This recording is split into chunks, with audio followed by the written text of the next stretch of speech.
Hey guys, Blackwell Sports Cars here again. Welcome to part 2 of making a headlamp.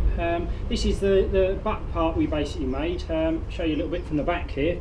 It's basically made from cereal boxes, a bit of wood, some 3D printed headlamp rings that we use on our SPR1 came in handy. But that's the basic shell. I've just covered it in a little bit of black primer. It's obviously a bit messy, needs a lot of smoothing out, make the nice shape behind.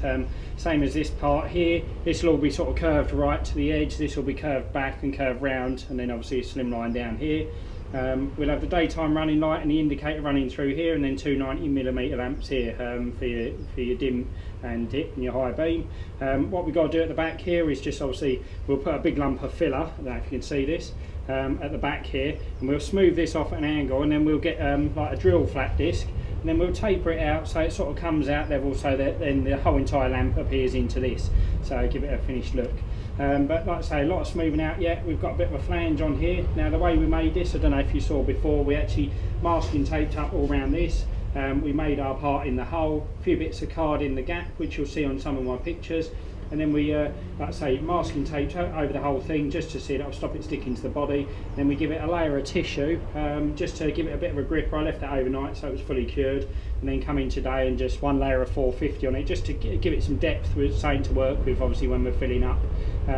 We have ground a few bits of wood that we use, like I say, and then what we'll do with this will eventually, once it's been made, it will actually fit in from behind here. So I'm going to drop it in place now just to show you how that will work. Now, not fully decided yet whether these are going to be built as part of the clamshell itself, or whether they're going to be a separate unit, and the lens will bond on over the front, and we'll obviously have a nice black tint on it.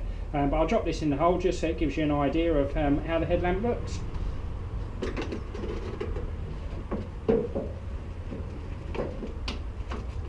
Obviously when they bond on from the back, they'll obviously sit in and sort of fit a lot easier, but hopefully that gives you an idea of what he looks like. So I'll just bring you forward a bit so you can obviously see the lamp there. Just bring you back while I put the lens in place. Like I say, these lenses, they'll sit over the front, they'll be sort of bonded on round here, and they'll have a black tint around it as well, so it hide any nasty edges, any glue or anything like that. Now they don't sit perfect at the moment, they are shaped correct to the hole, but they do need obviously pinning in position when we do bond them in, etc. So, but I'll just bring you in so you can see it. So hopefully that gives you an idea of what the headlamps are going to look like on the SPR2. A little bit of an upgrade from the SPR1, because obviously it's got its own bespoke lamps in there now as well.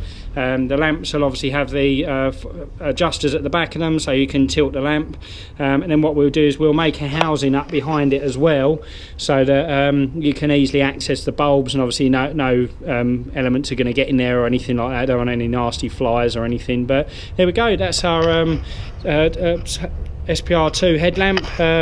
Hopefully part 3 we should have a finished lamp to go in, so you can see that once it's all filled up and smoothed out. So we look forward to updating you.